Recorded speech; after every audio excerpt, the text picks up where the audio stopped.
This is Unit 10, Murfreesboro City Schools, NBT 7. This is video 1 of 2, multiplying decimals.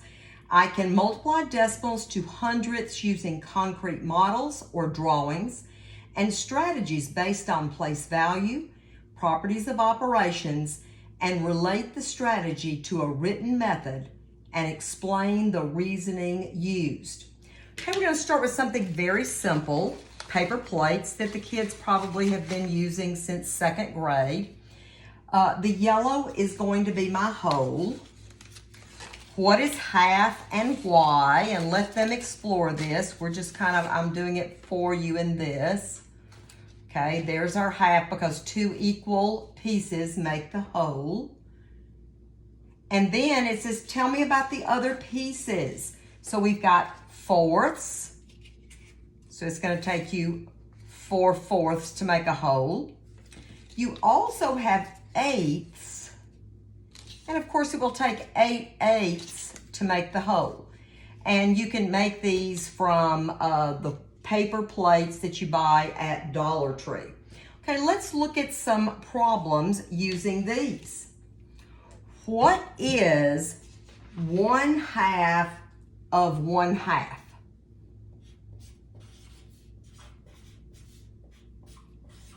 One half of 1/2. So here is my 1/2. And of course, of is times, only in fractions multiplication. So here we have our half. And if I had a half of that half, look what I would have. I would have my 1/4. And they can show that. All right. What is a fourth of a half? Okay, what if I've got my half, okay, and I want a fourth? So let's show our half in 4 equal pieces. And just let them do it without any equation first. A fourth of the half is going to be this piece right here, this little green piece. And what is that? That is my 1/8. Can you write that as an equation? 1/4 of 1/2.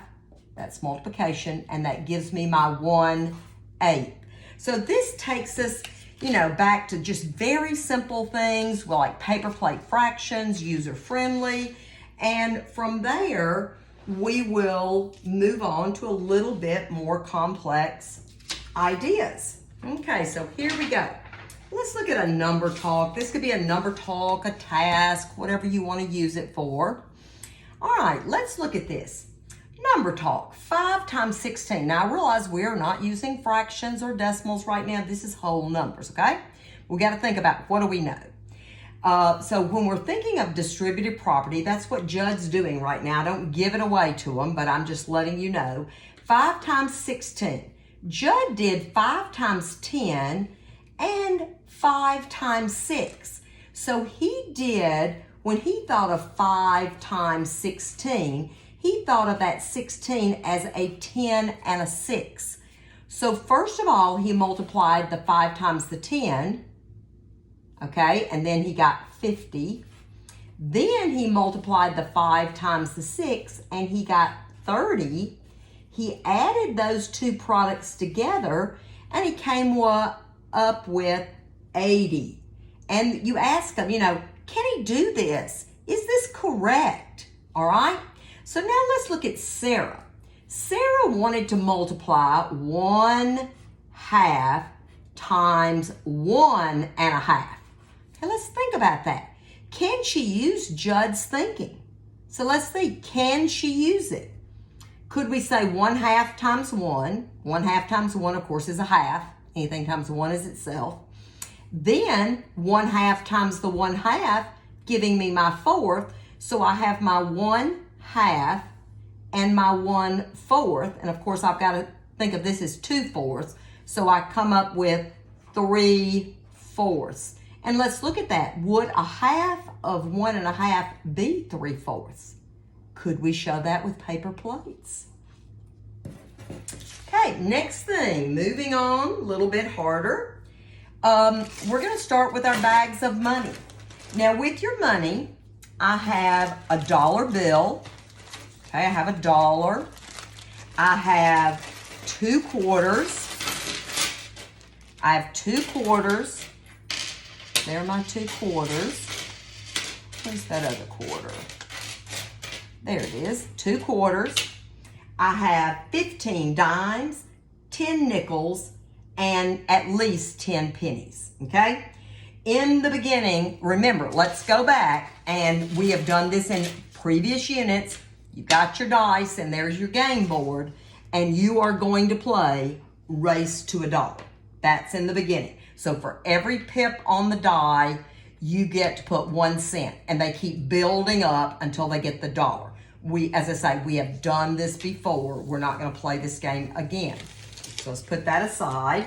Once you've played Race to $1, I give them the challenge of, and they can't do anything but use the money. They don't get anything. They have to show it with no calculators, no equations. I want to see it 1/2 of $1.50. Okay, so let's look at this. Here's my dollar. Here's my 50 cents. What is 1/2 of $1.50? Say the two of us have $1.50. You get a half of the $1.50. I get a half of the $1.50. And they have to talk about how do they see it. How do they see it? And they can use their money. They can, and you let them come up to the Elmo, the dot cam, and show their thinking. So I can think half of this dollar is 50 cents. And half of these 2 quarters is a quarter. So I've got 50 cents and a quarter. I've got 75 cents. All right?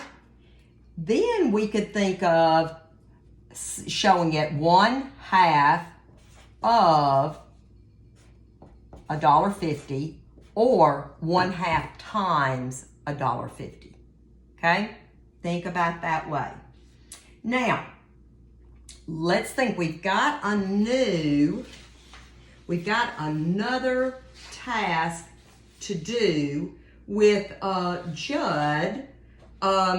We have a task with John. Oh, this is a John task. Let's see. Here's John. John has $1.50. Okay? Okay, so he's got this $1.50. John's got the $1.50. All right? $1.50. Okay, now he spends 9/10 of his money on a hamburger. Okay? So he's going to spend 9/10 of this $1.50 on a hamburger. He wants to buy a popsicle for a quarter. Does he have enough money?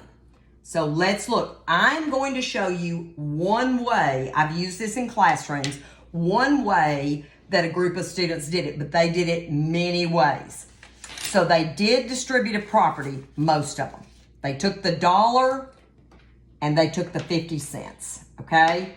So they're gonna think 9/10 of $1, okay? 9/10 of $1. Well, this little group showed the $1 as dimes. Okay, so they used their dimes and they had to show it. They could not just do the equation. They had to show it, show their thinking. Okay, there's $1, all right? And I've got the $1 shown as 10 equal pieces. So if I'm looking at this, this is 9/10 of $1, right? 9/10 of $1. How much money is that? Well, it's 9/10 or 90 cents, right? So he spent 90 cents of the dollar. Look at the 50 cents. This crowd did the 50 cents with nickels so that they could have 10 nickels because they wanted to use those tenths. Think about it. And this was a strategy used by kids in the 5th grade a year or so ago when I tried this task out. Okay, so there's my 50 cents, and they showed it as nickels. As I say, this isn't the only way to do it. Now, then we've got to have 9/10 of 50 cents. Okay? 9/10 of 50 cents. So here, 1, 2, 3, 4, oops, let's get my 5s. Okay, hold on, I gotta get them on the page. It's not gonna work. Okay. All right, now, we'll have that one hanging out. So they spent all these nickels except for one, right? So 9/10, so they spent, we've got 10, 20, 30, 40, 45 cents.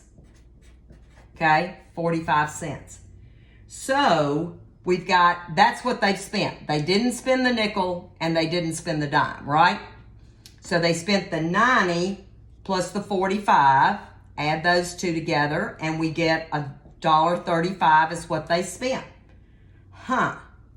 So 9/10 of $1.50, and that's times, gives me $1.35. But they only had the $1.50, so they only had 15 cents left. Can he buy it? And the answer, of course, is no, he can't, because he only has 15 cents and it cost a quarter. Again, I can multiply decimals to hundredths using concrete models or drawings and strategies based on place value, properties of operations, and relate the strategy to a written method and explain my reasoning I used.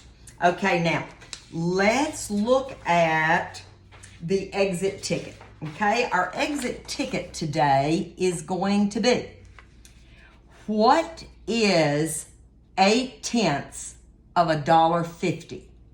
And that would be your exit ticket for the day.